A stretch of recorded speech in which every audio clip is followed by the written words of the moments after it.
Musicality Mondays, Litty Mondays, Litty Mondays. With Jazicality Mondays, Litty Mondays, Litty Mondays. I know you were looking for something, maybe you'll find it right here, baby. A Make Your Own Trophy Records production. Hi everyone, welcome back to Musicality Mondays. I'm Jazicality, your host, and thank you so much if you're watching on the podcast platforms or if you're right here on the YouTube channel. Make sure you check out everything Jazicality and Musicality Mondays, as well as the guests that I'm going to mention. And make sure you check out my new song, Positive. It comes out on June 20th. Today, we have a very special guest. He is a drummer. We have Jon Ross, everybody. And the crowd goes wild. Thank you all. That's crazy. I love the applause. Awesome. Absolutely. How you doing today? I'm good.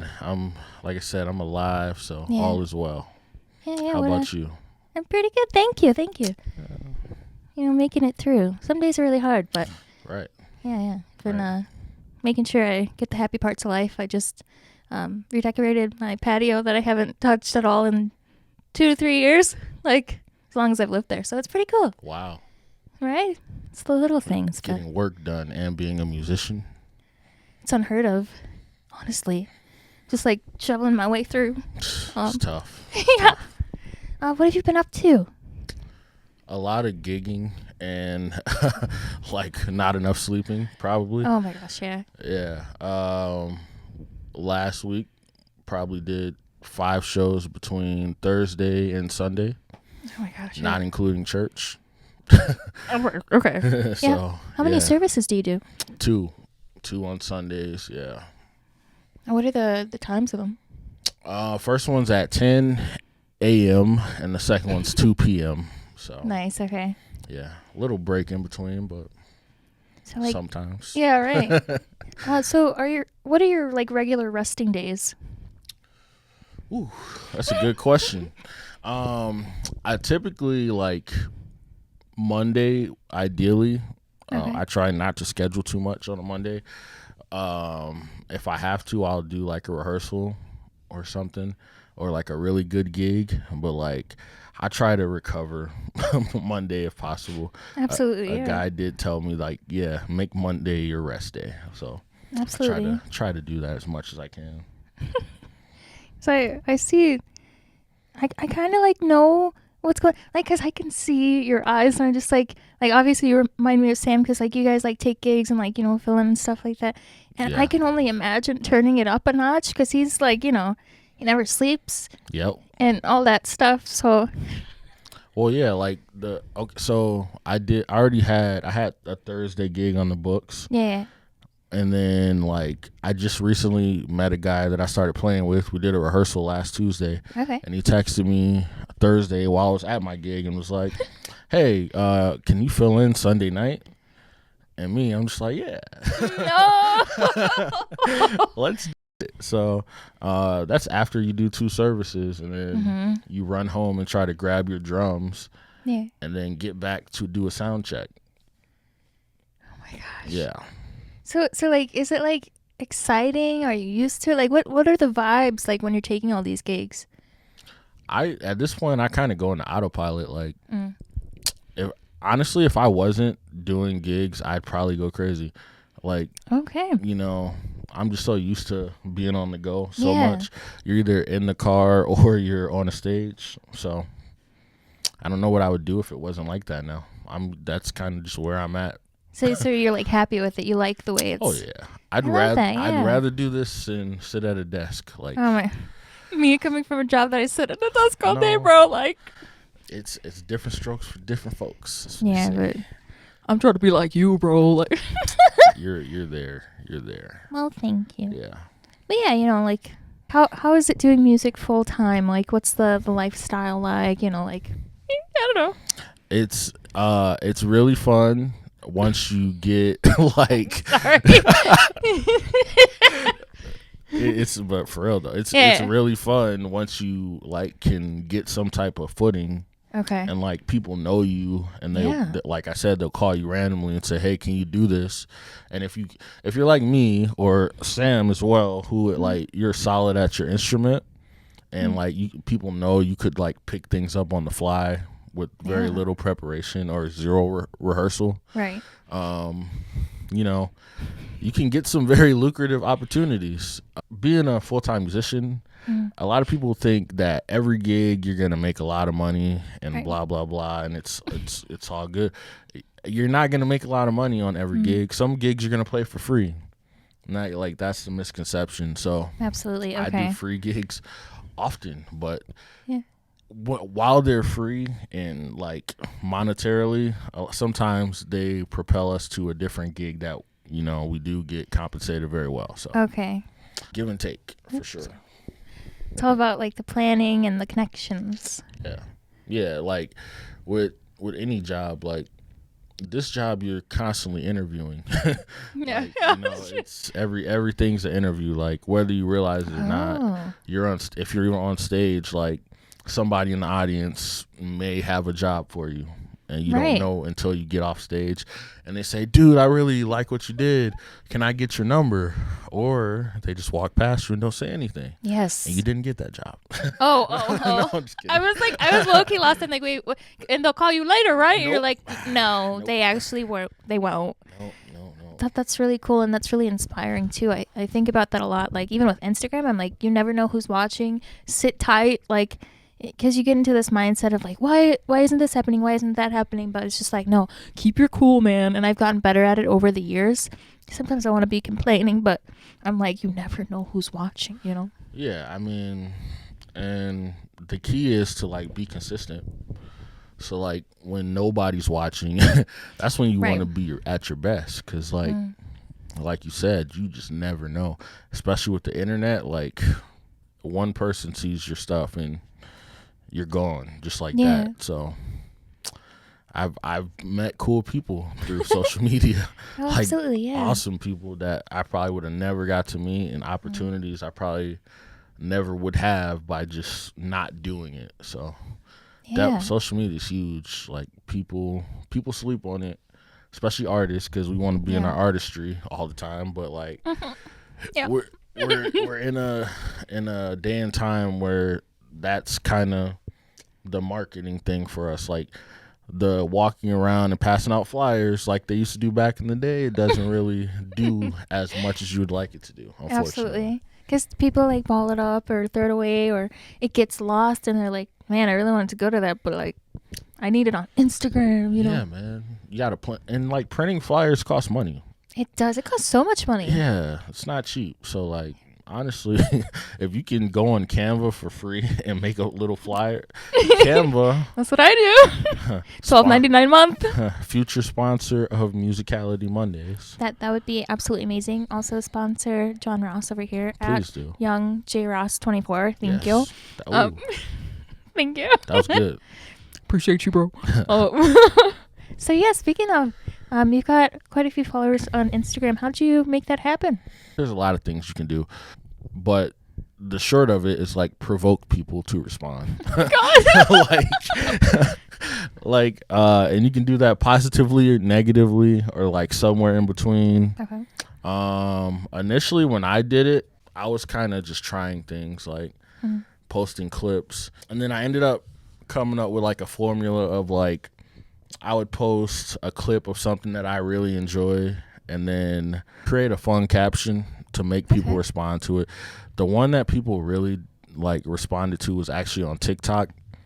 I just posted like a little clip of Dennis Chambers doing a drum solo, and I called him the greatest drummer ever and told people to argue with me. Love that. Yeah, and they argued for sure. They were upset. A lot of people were upset. I was like, I didn't think this was that controversial of an opinion, but oh wow, 2 million views in like 3 days. I was like, incredible. Oh, this is how you do it. And then from there, I did that a few more times, but in between those clips, I would post my own stuff. Okay, yeah. And just so that when they do see that video that's going viral, they click on your profile. That's what everyone's gonna do. They're gonna see the who is this viral guy? video exactly and be Yeah. like, why does he have so many views? Then they click your profile and they're like, oh, he's a drummer. Follow.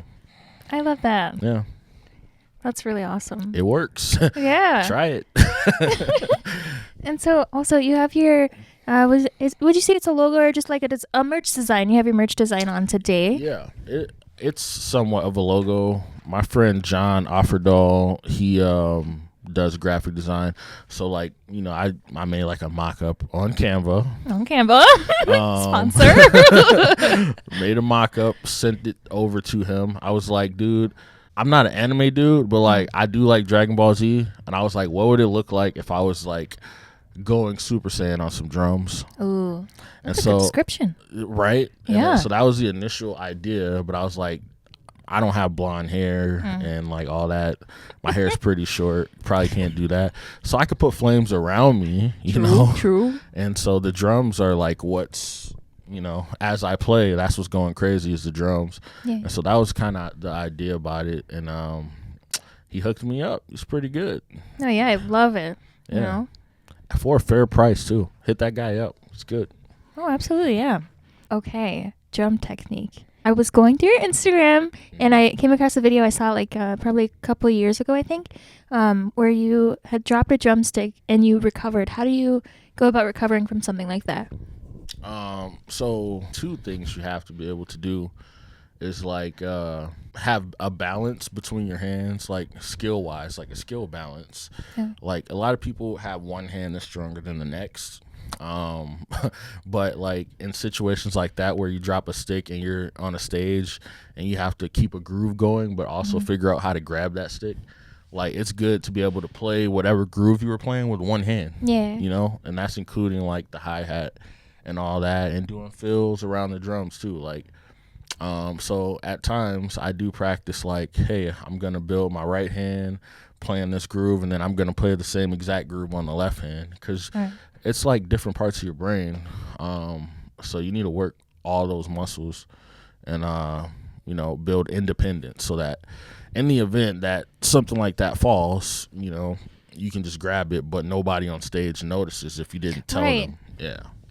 And then also like the key is to keep your stick bag really close. Yes, true. Yeah. And not only that, but like if you're like me and you have like 20 different kinds of sticks in your bag, like before every show I put some of the similar size and fill sticks like really close to me, so in the event that happens I can grab one that's like similar in weight and not feel, because if you grab a stick that the weight balance is just off, it could really throw off what you're doing. At least I never thought about that. yeah, there's a lot that goes into the sticks, man. Like the weight, the length, what tip is on the stick, like all this stuff is very important. So What kind of drumsticks do you use? Mainly I use the ProMark Fire Green 5A and 5B. And that's just because those things are very durable. Like I have not had one break on me yet. Wow. And, like I'll buy like 3 pairs at a time and they'll last me for maybe 3 months, and then like once the tips start to shave off a little bit, that's when I'll get rid of them. Okay. Because then the rebound's gone. But no, those things, they don't break unless you're just kind of violent with your sticks. Violent is crazy, but some people really are. Man, I was gonna tell a story, but but you're like, wait, we're on camera. that guy might see it, but no, let's just say he knows who he is. Yeah. And he put dents in my heads. Oh no. After I specifically said, please be gentle, and he was like, no, yeah, I got you, bro. No. He got up there and was not gentle, and I didn't. You can't do anything in that situation. You're just like, oh, well, my bad. Won't do that again. So yeah, but you know who you are. Hell no. I don't know what I would be so mad. How mad were you? I was more upset that like you don't like, so when you're in a room, you play to the room, right? Like, if you're in a stadium, play as loud as you want. Exactly. But with dynamics still. We were in Glicks, which is like a bar, and sometimes like there's a glass window right behind the drum, so everything is just reverberating off the glass. It's like you don't have to play that loud, but If the glass broke, then it would have been worth it. There's a crack in that glass. Oh my god! I'm assuming it's from drummers. Like, You know what? I believe that. yeah. So, Yeah, I actually had to teach Sam how to like bring tone it down. Mm-hmm. And I feel like he wouldn't give me credit for that, but like, we were singing in a band together, and I was like, hey man, like you're too loud, and he was like, no, I'm not, and then I was just like, okay. But now, the volume's better, Yeah. That also comes with just time and doing a lot of gigs. Like you said, some people will just straight up tell you like you're too loud, bro. Right. Like, and you got to adjust. If you can't adjust, I mean, you're in trouble. You're not gonna get hired again. Yeah, that really sucks. Who was your indicator of like when you were too loud, or what have you? Well, I mean, lucky for me, I never got to that point. Oh, good. Like, honestly, people tell me to play louder sometimes. Okay. Because I just refuse. My when I was learning how to play drums, it was just kind of thrusted upon me. My brother's a drummer, so I kind of had a visualization of what it looks like. Okay. And then my dad's a guitar player, so I'm always around music in general. So good musicians, like, so I never really got the image of like, somebody just being out of control. And so that was the blueprint for me. And then when I got to high school and actually started taking like band and orchestra type stuff, you gotta be aware of like my band teacher. He was a drummer himself, so he actually created a separate percussion course instead of having us be with the rest of the band. Because when you're doing that in high school, usually what happens is the band spends most of the period working on their stuff, and the percussionists just sit back there and goof off and don't do anything. So true. It's the truth. And so he created a separate course, a percussion only course. I love that. And so Brilliant. It's so smart because it made me a better musician. Yeah. Like I was a good drummer, like on the drum set, whatever. Yeah. But like he showed me like techniques and like stick heights, how to accent properly, how to properly divide notes between like singles, doubles, triplets, 16th notes, 32nd notes. Nice. How all these things fit into a meter, like how to read music properly. Yeah. And then like also he's the type of person that like while you're in school and he wants you to learn every like facet of percussion. Like if you're not good at mallets or something, he's not gonna force you to do mallets and get graded on it because like, bro, you're in high school. Like That's so nice. Yeah. And, considerate. You don't get that in teachers a lot. I mean, you don't get that all the time. Listen, teachers, I love you, but like some people really love to teach. They really get into it. Well, yeah, and that's what he did, and so like I would imagine that's why I kept doing it because a lot of kids quit. They feel the pressure of like, this is too hard and I'm getting graded on it. Like this affects my GPA. I'm out of here. But he was like, nah, dude, you're good. Like you excel at the drum set. We're gonna put you on as many things that involve drum set and like push you to learn that. And then like from there, he would even like during study halls leave the door unlocked, let me come down play drums during study hall. Yes. Like even to the point that the principal walked in one day because he was like, nobody's supposed to be in here. What's going on? And I had headphones on. I had no idea. He was standing there watching me. And I turned around. The principal was back there like, yes, that's what we want to see. That's what you need to see in schools. Yes. Like you need more like arts being pushed to kids. But they keep taking it away. Yeah. Because they don't understand it. They really don't. Like it's a form of expression. America, it's a form of expression and we need it. We need all of the arts. Yeah. All of the mediums, And it builds discipline. It does, So it's a coping mechanism. It's a lot of different things. So many things. You would save funding because that's what they want to hear. They want to hear that they can save money. Yeah, it's all about the money. You can save funding if you just would donate a little more to the funding of art. because then they'll start to make money somehow.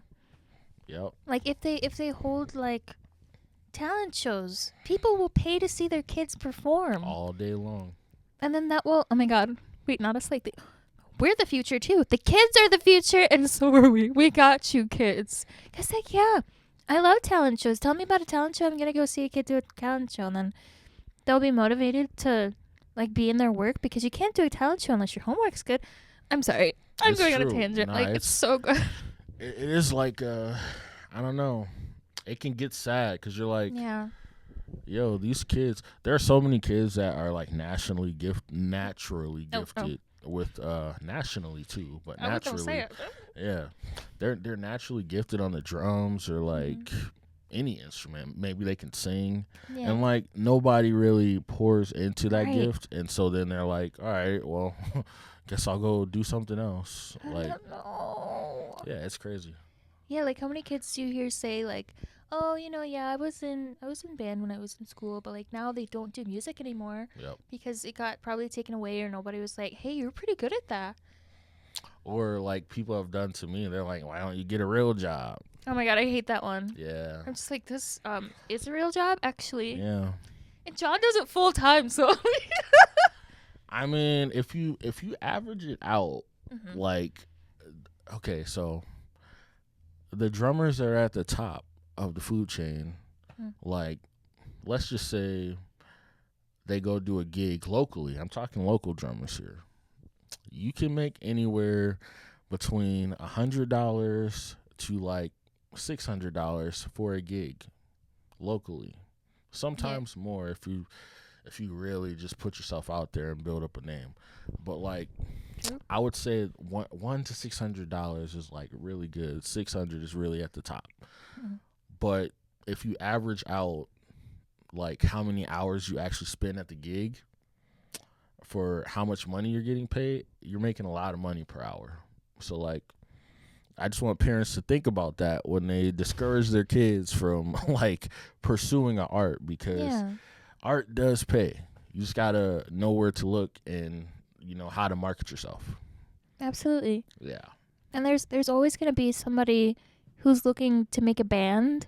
Always somebody looking to like find their next producer, or I don't know, just create. Like there's always opportunities, and there are people who have money who want to invest into the art that you're making. So Yes. it is possible. I guess, I don't know. Yeah, no, I mean, there's people that respect art a lot and will pay a lot for it. Like, Yeah. that's just through history. Like, that's why old paintings get paid a lot of money for, because they're like, oh, this is art. This is real art. Like, it's not something somebody just told AI, hey, make the Mona Lisa.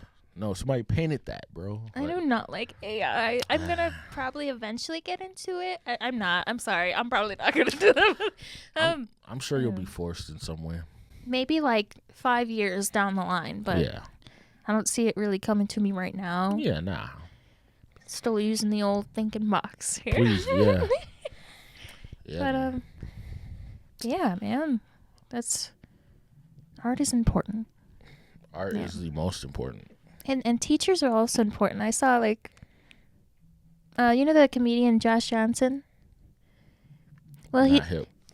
he's a comedian. He's great. Pretty good. He like keeps up with all of the current events, and like he like comes out with his form of a special. It's not on Netflix, but like it's on YouTube. They're all like an hour long or whatever. But anyway, he was talking about Duolingo and how they're changing to AI teachers instead of like real life human beings, and that's such a mistake, because then kids will miss out on those like emotional opportunities, like somebody pouring into you so that you can be better at drums and teach you drum notation and how to read music and all that stuff. Because like if you just use AI or a robot, it's just gonna be somebody reading at you, and then like how are you gonna like actually learn? Like they're like, this is that and this is that and that's because, and then you're like, if you have a question, you have to go back, and they Who say do the you same ask? thing, Who right? do you ask? Ghostbusters. That's the issue with like even books. Like sometimes books are not. The reason I refuse to work for like a music school that has like a curriculum is because they have this book that says this is the pace we want to teach at. These are the Right. things we want to teach. Period. And then like that's all for monetary reasons. Like they want you to go at a certain speed. What about the kid who comes in and already knows that stuff? Why can't we skip that and teach him, meet him where he's at? Right. Or the kid that doesn't know any of that stuff and like probably could care less about that stuff, wants to learn something very specific. Yeah. That's what when I teach drums, the first question I ask them is, what do you want to know? Okay. Like, that's what I want. I need to know what you want to know, because I could just start saying random things and pointing you in random directions, and like you might leave that lesson and be like, all right, drums are boring. I'd rather do something else now. As opposed to, like, I had a student come in and he's like, dude, I saw you do this, this, and this, and like I want you to show me how you did that and what made you do that. And like, or like my friend Will, who's a guitar player, he's like, dude, can you explain feel to me, and like what you think feel is, and like how you get there, what are you listening to get to that. That's the kind of student I want, because I'm like, you know, I feel like if you meet a student in like a thing he's actually interested in, right, like he's gonna stick with it. Absolutely know? Like if you're like, hey, you know, like what kind of music are you into, and they tell you their top 3 to 5 different bands, you're like, next lesson I'm gonna teach you this. Or like if you have it like the means to just print it out right then and there, like whatever, you know, an iPad or whatever, that's really cool. And then they're like, Mom, I'm gonna be a rock star. You know what I mean? And you can absolutely do that. So yeah, you brought up lessons, and I forgot. So like, can you paint us a full picture of like what working full time is? So you got shows, you got lessons. Is there anything else that you put in there that's part of like what you're working on? Shows, lessons. Like we live in Minnesota, so wintertime can get kind of crazy for gigging, and so like you might need to do like odd jobs. Okay. In between time, like it goes from 3 to 5 gigs a week in the warm months to like maybe 2 a week in the winter. So I mean, outside of like church, get a church gig. Yeah. But like outside of that, like, yeah, you gotta really kind of fight for scraps in the winter. Otherwise, unless you're doing like the cover band stuff. Okay. But yeah, get like an odd job that you could quit at a moment's notice if you needed to, because that's what it takes. If you're gonna do music full time, you can have a separate job, but like it needs to be something that's expendable, and also that they don't need you that bad, because like you don't want to just leave people high and dry. That's true. But if you get that call that you've been waiting for and you get the gig, like you take the gig, bro. Right. Like, if this is what you want to do, the best ability is availability, because there's always another drummer that they can call. Yes. So don't ever, like I tell drummers all the time, you might be really good. Don't ever think that like you're so good that they're gonna be like, oh yeah, nah, you sit this one out, we're gonna pull this guy in, and then you're right back up there. It's all good. No, bro. Literally. If he goes and kills that gig, he might have that job now. Ooh, that's so true. This is real. So I mean, those are, but like, you know, it all is like based on perspective. Like, if you come into this thinking like, my first year as a drummer, I'm gonna make 6 figures. That's where the parents. That's where they should. That's immediately where they go. If you're not making 6 figures, it's not worth it. No, come on, bro. Like, happiness comes before money. Let's be for real. Parents, like, stop lying to your children. Stop lying to yourself. You don't make 6 figures. That's the real tea. But like also with that, like for the parents and for the hopeful children out there, the hopeful human, can you give us a picture of those jobs that you're talking about, those expendable ones? You know, we got DoorDash and Uber and like what other stuff? Yep, do that DoorDash for sure. That's an easy one, because that's good. Like I can literally, if I gotta learn 4 hours of music, I make a playlist, get in the car, start driving, make money while I listen to this music. That's like the smartest thing to do. You can do like security jobs at venues and, you know, for security companies, whatever. But like venues are cool too, especially if you know somebody that like works there already. You can just say, hey, like I just want to pick up shifts every now and then and work for you guys, whatever, work a door. Simple stuff like that. Like, don't do anything that's like too taxing on your body, because that'll really mess you up. I did some crazy stuff, and like doing like delivery stuff like that. That stuff it breaks your body down. Oh, it really does. And like you're so tired, because like first of all, like we should be calling some people out, like some of these companies. But I'm not gonna do it. But like they're trying not to give people benefits on their jobs.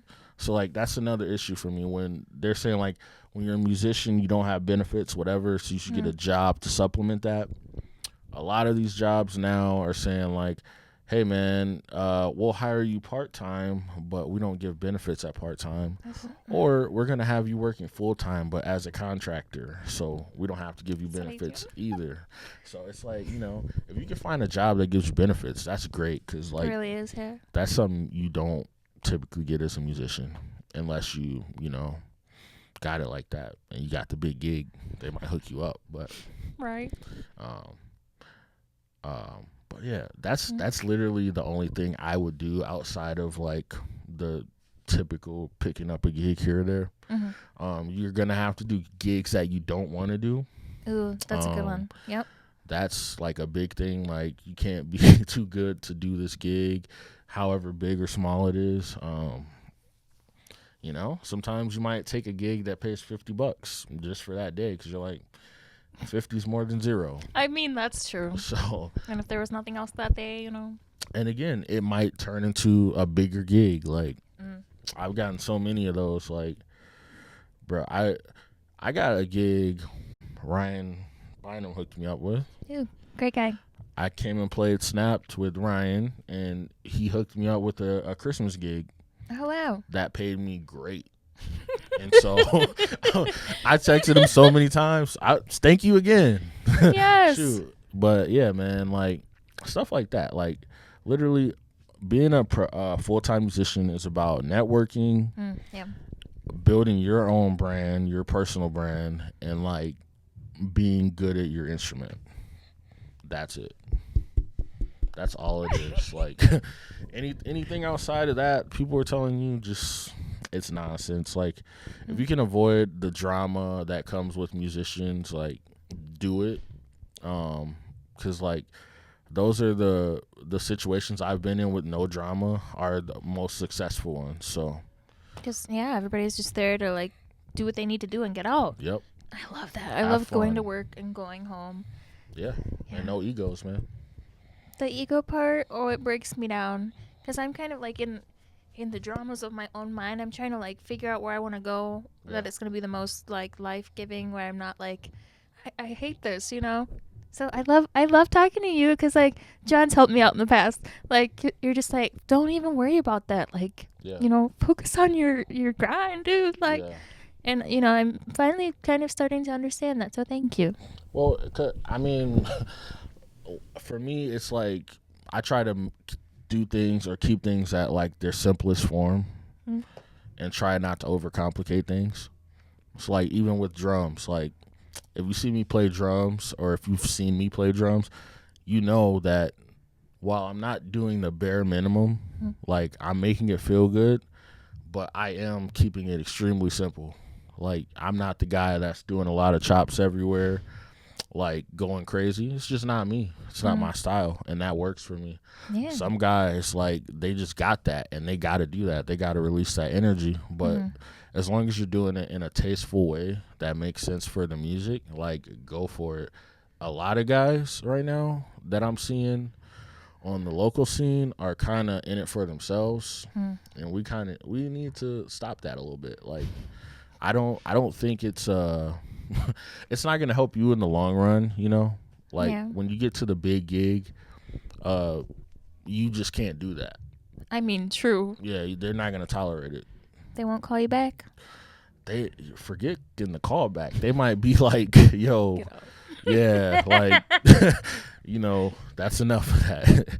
We'll see you later. But yeah, man, it's like if you go into this with the mindset of I'm a professional, and you like conduct yourself that way, people will respect you that way. If you don't do that, I mean, you won't get work. It's just that simple. True. And like, if that's what you're trying to do, you just have to change your mindset. And that's like what I did. I had to change my mindset. Like, I was never like not professional, but I wasn't looking at it like, I was thinking at a certain point when I was younger, like, I'm like, okay, to be a professional drummer, you need to be like touring with like Britney Spears or like somebody like that, like to call yourself a professional. And like through doing this for a few years on my own now, it's like, oh no, like the professional drummers are the ones that are doing this on a regular basis, and like they have good gear and they take care of it just like any other job. Like when you're an engineer, you got to take care of your tools. When you're driving a truck, you got to make sure the oil's changed. You got to keep all the maintenance. Yeah. The maintenance is what's important. So, the professional truck drivers, you look at their trucks and they're clean. Yep. Sparkly. They make sure them things are clean. Everything's running properly. Brand new tires when they're supposed to get them. The oil's changed. Whatever. Same thing with your drums. Change your heads, people. Tune them. We need to do like a tuning course for drummers. Oh my gosh, yes, say that. Oh my gosh. Guys are not tuning their drums, man, and not even trying to tune them. I feel like they don't even know to do that, Well, right. They don't. I was talking to Sam about this one time. Leon, tell me. It's so. Yeah. I don't know. I don't know what the exact issue is. I think it's I don't want to say they weren't taught, because nobody taught me how to tune drums, Okay. It was like, it's kind of trial and error, because in my opinion, your drums should sound how you want them to sound. Yeah. And how whatever fits the music. So like, if you're playing jazz, you might be tuning a little higher, and you might be using heads that are suitable for jazz. Me personally, I like my drums tuned lower. And then like I might tune the top head really high, but I have hydraulics on it, so there's that extra layer on there that still gives me a little bit of that low end, and so I can tune it high and not feel like it's just like unbearable to me. But that's from years of me like playing around with drum tuning and saying like, this is what I like and this is what makes me sound good as a drummer. A lot of guys don't know that if you just tuned your drums, you would sound like a better drummer. That's true. And you would even hear the difference. You'd be like, wow, I've been playing this and I sound better today. I wonder what it was. Oh, you tuned your drums. Oh, wow. Cymbals, same thing. Like, find cymbals. Don't get cymbals just because your favorite drummer has the cymbals. Get cymbals that fit your style of drumming and what you like to do. Yeah, man. Like, there's so many things. Like, your instrument should speak to you. Like, guitar players, they have all these tricks they do with the neck. Like, oh, this fretboard feels different to me. Like, all these different things. Oh, I like these strings. It's the same exact thing with the drums. That's what I was saying about the sticks. Like, yeah, they're durable, so I don't have to worry about, oh, if I hit this cymbal really hard, my stick might break. Man, I'll suck. And like, that's a technique thing too, which like, look at the wrist. It is like, you could a lot of guys have really bad technique too. I'm just saying, like, I know, yeah. There's just so many things that can help people's drumming that they don't really dive into. They're just sitting down and playing, and it's like, that's not what you're supposed to be doing. Like, the preventative maintenance. That's what we're gonna call it. That's good, yeah. Get on your drums and do that preventative maintenance, like, so that when you do get to the gig, like, you sit down in that thing and you have to do very little to adjust it, and it just feels good. And like, it'll also help you when you have to do backline and it's not your drum set, but you sit down and they haven't tuned their drums. You can tune it real quick. What if okay, what if they thought the drummer whose kid is up there for backline, what if they thought they tuned it or they have it tuned the way they like and you tune it? Like, would you say to ask that person before you? Yeah. Like, definitely ask before you touch stuff. You're supposed to, yeah. I say you're supposed to. But you're like, oh, this sounds like shit. Bro. Yeah, Like, if it's too far gone, mhm. like, and I don't see them in my direct vicinity, bro, like, You're like, ask for forgiveness. I'm so sorry. Yeah, but, like, I'm sorry I had to tune these because this is not okay. Like, this is not up to standard yeah, man, and like protocol. another tip is like, it's not just your top heads too. Like, your bottom heads make a huge difference too. On the bass. Yeah, on everything, on the Oh, toms, the snare. I didn't even think about that. Yes, You gotta be on the bottom too. yes. Okay. Like, for me, it's like the bottom head. It's called the resonant head. Oh, the resonant. So, Okay. Yeah, and What's the top is the batter. The batter. I never heard that before. Yeah. So and it's called batter. the batter head. Think about you're hitting it. Yeah, it's the batter head. So, you adjust that thing to however much rebound and essentially that you want off the drum. You can adjust that batter head for That's that really cool. purpose if you Okay. want to. Now you go to the bottom head and you might say, "Oh man, the pitch of this drum, it's too low. It's too if it's too low, you tighten it up, and now you get all these high frequencies all of a sudden without changing the top head at all." Crazy. And then same thing with the snare drum is like, you hear guys that have all this crack when they're playing, and you're like, "Ooh, I like that. That's like a really tight sound." It's because it is really tight. They got the bottom heads tight, and like Smitty. I don't know if you know Smitty. No, I don't know. It's funny. He's a drummer here. I love Smitty. Smitty will use like I don't know if it's like a little mini drill bit to tighten his snare. Wow. I tighten my snare really tight because I like the crack, like the James Brown, like real tight, funky. I thought I had my snare tight one time. And then And he sat down there. He was like, "Oh yeah. You cool if I? Yeah. I like mine tight." And I was like, "Oh."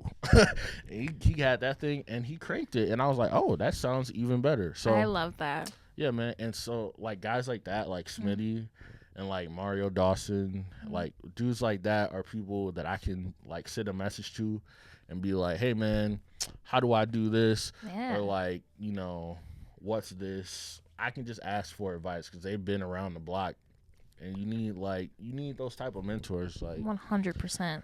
yeah, man. I wish it was more like that with singers. It feels like there's so much drama with singers, and I know like that we're like the face of the band, like, or whatever. You know what I'm saying? Yeah. But I just really don't. I just really want to be accepted into that community. Some community, yeah. Yeah. I mean, I love talking to drummers and instrumentalists. I love talking to singers too, but there's like a little bit of like anxiety with it because I'm just like, It's so we could be competitive. cool too. It's like, very competitive. it is, and like, but why? It's the same with drummers. It is. Yeah, unfortunately. Oh, well, I guess Oh. there's no hope. No, I'm kidding. No, I'm kidding. so it's gotten better, I think, with drummers around here. Like, again, everyone's trying to. My dad called it head cutting. That's what it is. He's like, you trying to cut your head. Like, you go to a shed or something. That's where you see who the sharks are. Like a drum shed, because the whole purpose of it is to like pull out your best chops and like all the crazy stuff you've been working on. Yeah. Like, now is the time for you to display that. So that's the right arena for it, and that's where you see the shark come out of these guys. Oh yeah. The issue is Wait, what's up? when you're just at a regular gig and like when a drummer sees another drummer come in the room, it's like they gave that man a Red Bull or some level of caffeine. He just got juiced up, and all of a sudden he's playing everything he knows. Like, and it's noticeable to the musicians in the room. Like, oh, this dude's trying to prove a point. Personally, I don't like that. I don't either. I assume it's the same for you with singers. Like, I'm sure It they start is. doing all these runs. And I'm just like, you really didn't have to do all that. Yeah. Like, cause I don't do it to show off. So like, it's just different. Like, and I can respect that. they sound really good Yeah. and like whatever. But like I really truly only am in this to feel something and to like feel with other people who feel the same way that I feel and who Yeah. can like gain happiness from knowing that there's someone out there who like doesn't feel accepted for whatever reason. Like that's all I want to do. And when there's that competition, it really, that's why I be staying at home. Like, You know Izzy Cruz? no, but she's one of the people that you're in a band with, right? Yeah. You guys should talk. Okay. I'll connect you guys. Thank 'Cause you. She's like that. Really? She's all about the vibe. I love that. Yeah, she's not trying to like over. Girl. She's not trying to overdo it. Yeah, like she's really just here for the vibes, and that For like real. that's why I like playing with her, because Aw. she's literally just here for the vibes. The vibes are like immaculate if you let them be. That's something I had to like not do, because like I thought that's how you're supposed to do it, because that's Right. what everybody was doing. And like I used to play basketball and stuff, so like I would tap into that mindset, Right, like competitive. oh, I gotta kill whoever's in front of me, like, and Knock I'm them like, bitches that's, over. That's not healthy, man. Like you shouldn't be thinking Say that about, again. like, yeah, man, that's a very toxic mindset. Like as soon Mhm. as you see somebody, you're like, nah, I gotta kill him. It's like, bro, that's crazy. That is crazy mentality. And I was a soccer player. I knocked some bitches down. Like that's what I'm saying. Like this girl knocked me. The ref was letting this girl knock me down twice. That's as many times I let her get. I kept knocking her down. I get a yellow card. Yep. Me. Okay. That's how it normally goes. Cause like, and then my team was just like, did you not see all the times that she knocked Jasmine down though? And like, but I don't know. Like, I do get competitive, like in the music scene. Like, I get jealous. Like, I'm just like, how are they like getting views? Because I really want to know. Yeah. I'm like, how do you get a following? Like, is it my aesthetic? Am I not aestheticing enough? You know what I mean? Feel free to hit me up anytime for that stuff. 'Cause Yes, I will. Thank you. I literally do not mind telling people what's happening with these Instagram streets, like Streets is Facebook. crazy. It's real. Like, everything changes rapidly. Like, Okay. something I recently learned is that hashtags are irrelevant now. Yes, Sam just told me. Yeah. And essentially, you might be hindering your post with the hashtag. Yeah. That and like even the overlays that people put on their reels, like Okay. the different words and whatever. No, really? It could be hindering your reel. No. Yeah, I didn't know hindered that. myself. I did not know that, and so Oh my god. they will they will essentially put a cap on who sees this post because of whatever overlays on there. And I felt the cap. Yeah. I did. Every time I post something and it just is stagnant, I'm like, oh, Instagram's a hater. What did I do? And I'm like literally, what did I do?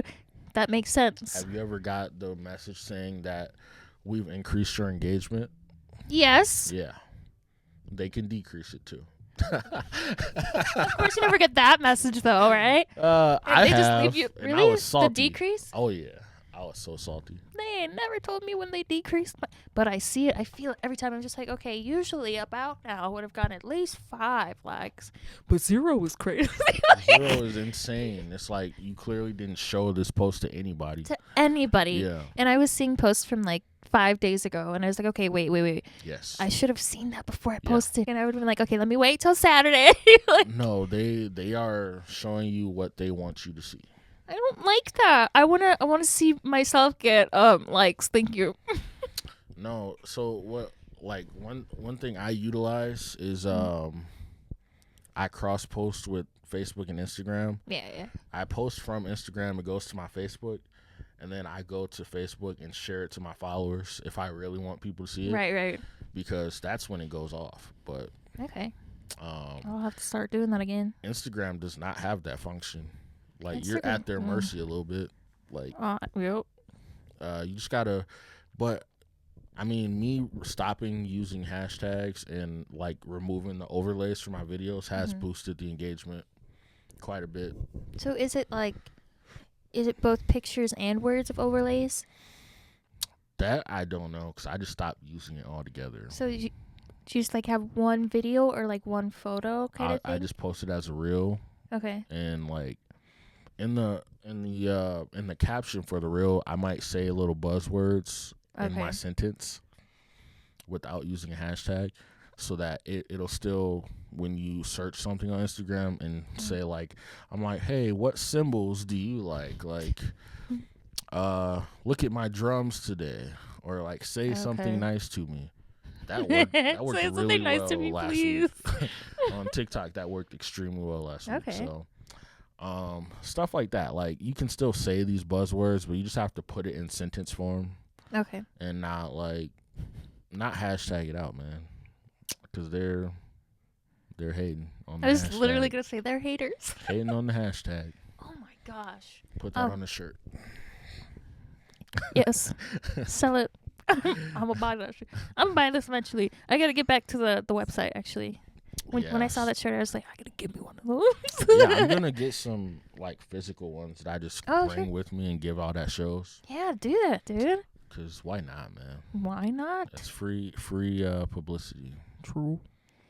I want to get into the Turkish Cymbals _USA is what they are on Instagram. Yeah. How did you get into that, and what's it like to be sponsored by that?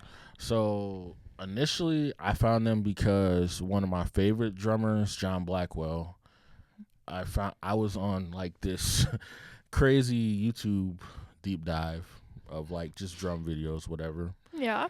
And like earlier, I said don't get cymbals just because your favorite drummer. But I was gonna ask you what in that, and then I forgot. But it doesn't matter. It's okay. No, go on. So like, but I heard him play this, and what he plays is similar to what I would play. So in that case, do it. Yeah, I mean, if it's similar, Yeah, like, come on, guys, don't. Like, you know what he meant. Yeah, you know exactly what I meant. Anyways, yeah. So he before he passed away, he created a signature line with Turkish. Okay. And they sounded really good. Like, I watched these videos over and over again. I was like, wow, what are these? Like, the way they were lathing the hi-hat cymbals compared to other hi-hats that I played. And like, he was playing 13-inch hi-hats, which average people play 14s. Okay. 15s can get big to me, but like 14 is the normal, like, typical hi-hat you'll see. He was playing 13s, and I had never even like thought about playing a 13-inch hi-hat, because I just assumed like it'd be way too small, and like there would just be issues with it. I just assumed this. I went and found these on eBay. Because like you couldn't get them in the U.S. at the time. Okay. And so I bought them, started playing with them, haven't stopped playing with them since. Like, they're just so good, and they fit me as a person really well. So your cymbals need to reflect you, like I said, and those do. So from there, I was like, I need more of this. So I went and bought the ride cymbal, found one of those on Reverb, bought that. And then from there, I was like, well, I want to see what else this brand has to offer, because I was looking them up at that point, like, how I'm sure they have more cymbals. I looked, they have like maybe 20 different lines of cymbals that they created, and like they all, like, from effect cymbals to like everything you can imagine, and like different finishes, whatever you could think of, they have it. And I was looking at how they make their cymbals, and they're still like doing it the old school way, like how cymbals were made, and like they're still hand hammering stuff, and like they're not doing things by machine necessarily like some other bigger companies are doing. The shade is crazy. Like their cymbals are a lot more durable than some of the other bigger cymbal companies that cost a lot more money. Sidebar before you're talking like a YouTuber. I love it. It's crazy, dude. Because like it is kind of frustrating. So like drummers pay all this money for their cymbals, right? Yeah. And then you hit it and it breaks, and you're like, bro, what do I do with this now? It's a paperweight. And so I've never broken a cymbal personally until recently. Before I got my endorsement with Turkish, I had essentially an effects cymbal with a lot of circles in it from a particular company that I will not name. And like I don't remember this happening, but I pulled it out of my bag one day and there was a crack. Oh. I just pulled it out the bag. I hadn't even hit it. And I'm like, how does this happen? I went to Guitar Center the other day because I was like, can you guys, will you buy this? And he was like, dude, I got one of those in my basement with the crack in the same exact place. Really? From the same company? Same company. Yeah, that makes sense. And they're not necessarily making their cymbals the way Turkish makes their cymbals. So I'm just saying, Turkish makes quality cymbals, handcrafted. And so back to the story though.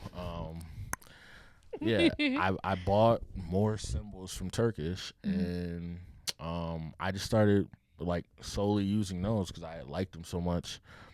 And one day I was at Glick's about to do a set, and I had been tagging them and stuff on social media or whatever for a while, reaching out to people that play it and stuff. Reaching out to Glick's or reaching out to Turkish? Turkish. Okay. That's a good distinction. Thank you. Yeah, I had to reach out to people that play Turkish, you know, because they're like newer to the U.S. Okay. Like, they're huge globally, but like to the U.S., like they're fairly new. So, my guy Wes, he sent me a DM one day and was just like, yo, are you sponsored by Turkish already? And I was like, no, I would like to be. And then he was just like, done. Like, God. yeah. Thank like, you. Let's do it. And I was like, huh? Right. I'm like, I would lose my shit, bro. Like, that's how that works. So, like, yeah, man. Like, that's that. why I always tell people, like, man, if you want something, you can get it. Mm-hmm. You just got to grind for it. And like I said, be prepared because you never know who's watching. Me tagging them and all that stuff over time made him see that video. Wow. And like just on a random night, like, and there's no guarantee like what video. I don't know what video it was he saw. True. But you know, he saw that one video I posted and he looked at my profile. And that's why I say, like, if you have videos that aren't getting a lot of views, don't delete them. Leave them up. Somebody's going to scroll through your page and they're going to see that video. And that might be the video they like, and they might hire you for a gig, or they might give you an endorsement for one of your favorite brands. And that's how it happened for me. And since then, like, they've been nothing but good to me. He just shipped me 2 more cymbals yesterday. It should be here sometime this week. But yeah, he just shoots me a text like, hey, man. They check on you. They're really good people, man. Like, yeah, they really like care about the artist, which is cool. Like, and again, it's not about. I don't have the national touring gig, so like, it's not about that for companies. It's just about, do you actually play their product? Do you actually like it? And like, you love it, bro. I love like, Turkish. I know you love it. Turkish cymbals. Like, I see you post about it all the time, and I just can feel it. And like the way you're talking about it right now, you're just like, I'd buy them because I believe you. You know what I'm saying? They're just great. And like, I went to NAMM this year and got to hang out and meet some people, and like, you know, they're all great people. Like, and you know, everybody has different backgrounds. Absolutely. Which kind of makes it even cooler. Like, he plays for the Jacks, so this is what I mean about like, you get to meet cool people. And so he's another one. Like, I reached out, like, did we wrap up the Turkish thing? I love Turkish cymbals. Like, make sure you go follow them, if especially if you're a drummer and you're looking for new cymbals. Yeah, we got a lot of stuff coming out. And if you have any questions, just DM me. Like, I can answer them for you. You mean like Turkish has a lot of things coming out? Yeah. I'm sorry to keep coming to the U.S. Like, wow, that's really cool. Because like I said, they have a bunch of different lines that have been out for a while in like Japan and Turkey and all these other places. But like, to the U.S. is like, it's all pretty new here. So it's not, you're not going to go to Guitar Center and see it. Like, it's mostly in like local drum shops or like the the real drum shops, not like the consumer places. Corporate. Yeah, they don't. Not that there's anything wrong with that. It's just that like they're looking for the drummer. Like the real drummer. Yeah, that's really trying to get some good gear and like something that's gonna hold up and not, fall apart sitting in a bag. This is a tree of shade, bro. Yeah. Like No. So yeah. I met Stacy. He plays with the Jacksons and stuff like. And one day I saw that he was coming here, with this guy named Martin Kimber. Every year for like Prince stuff, he comes back to Minneapolis and does like a Prince set. This year he's doing it at the Green Room on June 4th. Naturally. Yeah, the Green Room is the place to be, man. I mean, it really is. You said June 4th, right? June 4th. Okay. They're doing I think it's called Purple Musicality or something like that. It's. So you're gonna say musicality, and I was like, that'd well, been would fire. you look at that? That'd have been fire. But no, Yeah. But yeah, I met this guy and like he's cool. He's like an OG. He's been around the block. He's been playing forever. Plays with everybody. Like if you're a drummer, you probably seen his clips at this point because he plays percussion too. And he like there's this clip of him just going crazy at like an award show on the percussion. But like he's a crazy drummer too. And like he came here to Minneapolis one time. I DM'd him, told him I was gonna go to the show, and he's like, "Hey, you want to backline drums for me?" I was like, "Sorry, what? Backline my drums for you? Yeah, okay. Wait, all right."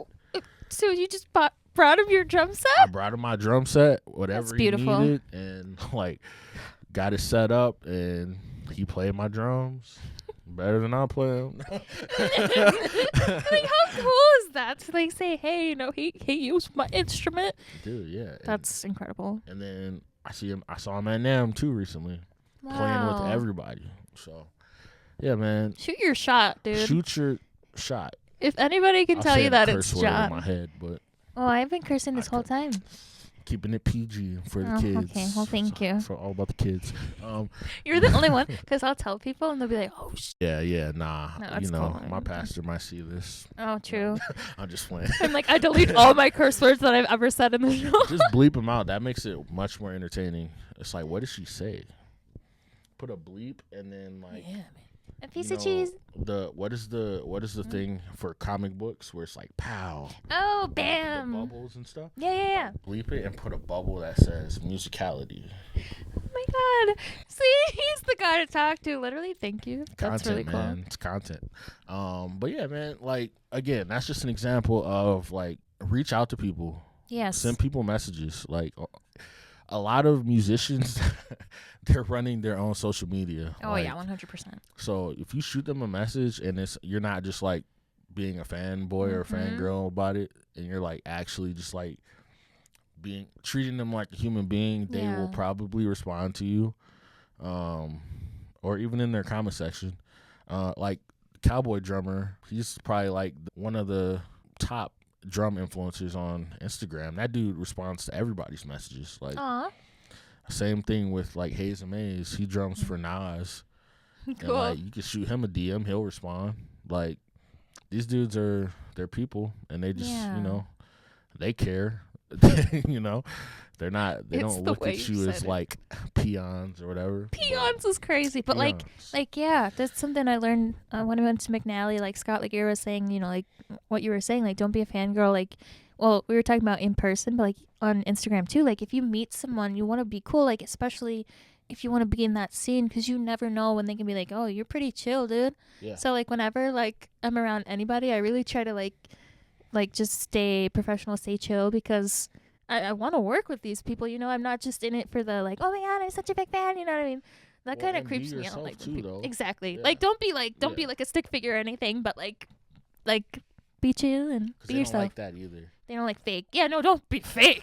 Just don't be crazy, too. I forgot this guy's name that I DM'd on Instagram. Because, like, I monitor who follows me. Like, I do. I'm not gonna I do, lie. too. I look, and if I see, like, a cool name, if I like something or follow something, Flavor Flav followed me. Shout out to you. No way. Way. I mean, that's quite dope, gentlemen. Could you imagine if I talked like that?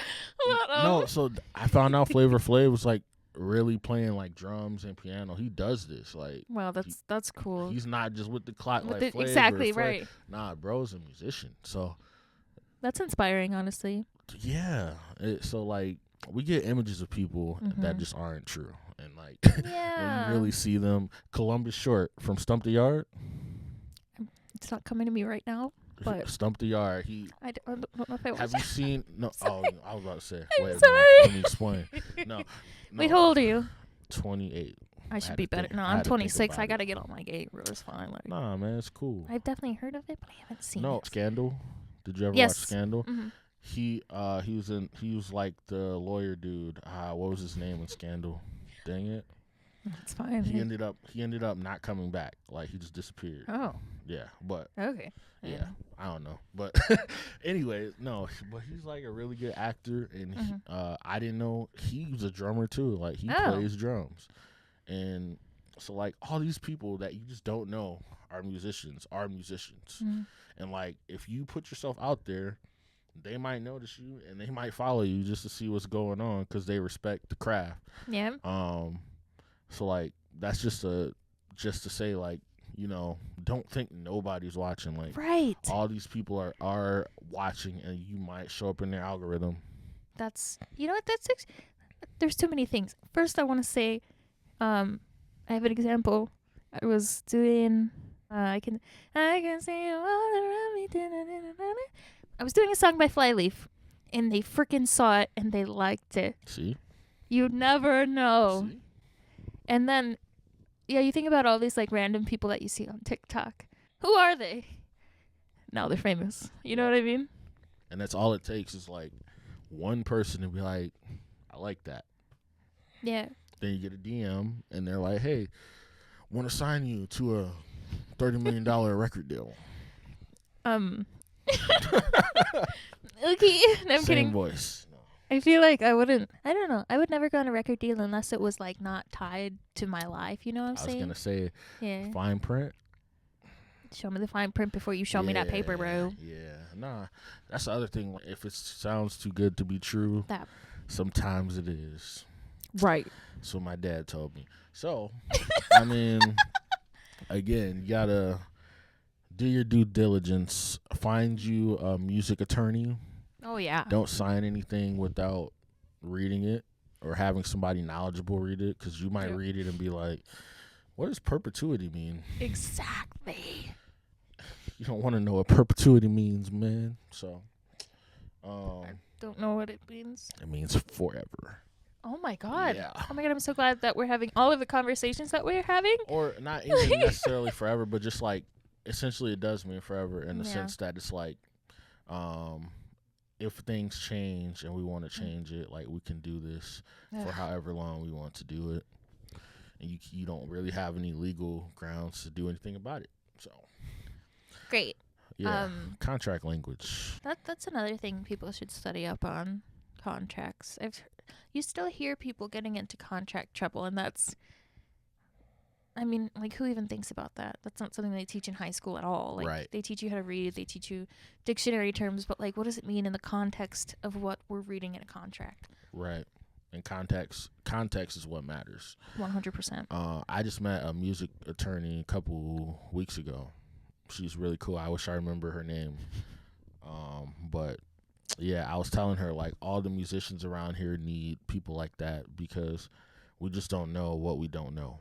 So Exactly. you know, we need help, because We do. like, you can't just, if we get an opportunity, we almost have to take it, and that's what they're depending on. Like the desperation, because you're like, oh, Yep. I can get out of here. Like, where do I sign? And it's like, nah, man. Like, Bro, you chill, don't have to sign right away. You can sign, but like, tell them you gotta look it over, and that like if they act like it turns them off for you to do your own due diligence, like Then you probably want to walk away from that, because 100%. they would do the same.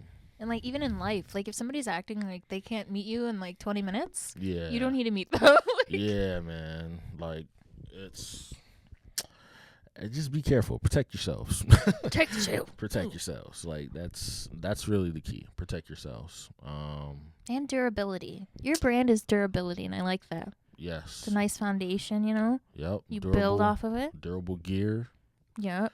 Yeah. What's the name of your next brand? Durable gear. Ooh. I got you, bro. I got you. Ooh. Real recognized, real musicality, Jazicality. You know who you're talking about, bro. Ooh.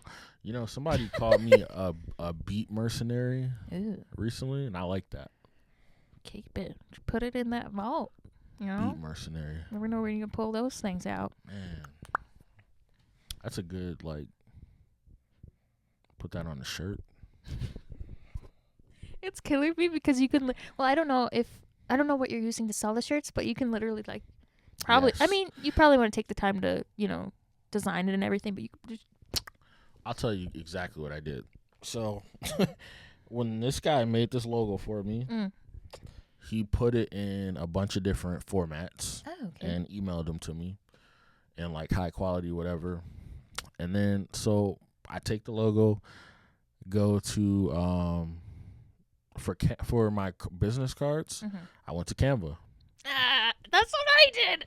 Let's go, dude. They're really good, and they'll send you like, if you order like 500 of them, they come in these 2 boxes, and they're all like super high quality print. You can get front and back if you want, all that, and they're not that expensive.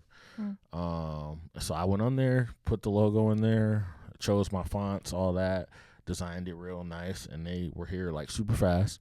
Yep. For the shirts, I had to decide between if I want to spend my own money and like go buy all these shirts from a local shop ahead of time, not knowing if people are going to buy these. Yes. Or if I was going to do like, what is it? Is it direct to consumer? Something like that.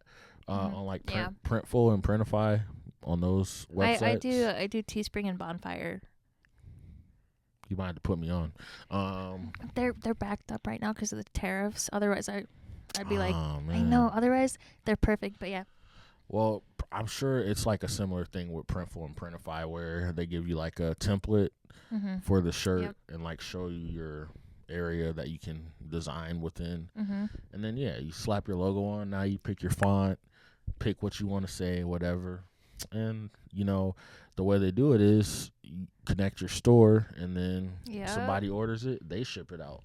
And then you don't have to. You don't have to do anything. And like that, to me, that sounds way better than spending my own money. Only issue is like you need to get proofs sent out first, or like samples, just so you know, like the company that's sending your stuff out, it's not gonna fade after one wash, or like what are they using as far as like inks and stuff like that. Because I got some that were like questionable. But I do have like one design that came back like perfect, and it has not faded or anything like that, and that's the one I went with. So good. Okay. This was one of the sample shirts. I ordered like 20 of these. I ordered one in every color. Oh wow. So I was trying to see like what colors look the best, and the websites like that are cool because you can consistently change. Like I can change this and put Groove Mercenary or Beat Mercenary, any of that stuff. So whatever you want to do. Whatever. That's cool. Yeah. Freaking ankle cracked. But is there anything that you'd like to leave the audience with? Check out Izzy Cruz, I See Music, Red Eye Ruby. Yep. Confused. Shout out to my boys. Ferry Boat. Yes, okay. Dirt Road Dixie. Shout out to Cindy. Love her. I'm forgetting somebody. Did you already say Red Eye Ruby? Yep, Red Eye Ruby. But we can say it again because Red Eye Ruby's dope. We just shot a music video. Oh, cool. Last week. That's gonna be really cool. And like we're working on a lot of music right now. It's going really well. So good. I feel like I'm forgetting people. So sorry if I am. No, you're good. Like I take on projects all the time. Yeah. But like I may not necessarily be in that band. I may just fill in. So like, yeah, if I didn't say you, it's probably because I just fill in for you. Oh, true, yeah. And Curvy X? I still love that. Ooh, Curvy X. I got I'm you, supposed to be bro. at rehearsal for her tonight too. Oh, like right now? Nah, well, what time is it? 7:08, I think. Ah, yeah, it's cool. Sweet. Okay, great. Wait, Um, how are you gonna do that and Glicks? What time is Glicks? Glicks. So Like, when do you sleep, I dude? jam pack. That's what I mean. Like I Yeah. jam pack everything. Like Glicks is supposed to be from. I think we usually start playing between 9 and 10, and we go until the bar closes, which could be close to 2 a.m. I was gonna say it's probably late, right? Yeah, it just depends on who's there, and like if the vibes are up and like we're rolling, we'll just keep going. Like, we play there so much that like there's a little wiggle room. Yeah. And they know like we'll take care of the place. So Good. so yeah, that I generally have to be there like 8 o'clock ish for sound check or just to load in my drums because it's right across from Target Center, so parking is questionable. Oh my gosh, yeah. Not anymore because the Wolves The Timberwolves. lost. I was gonna say that. The Timberwolves lost last I had night. to say it.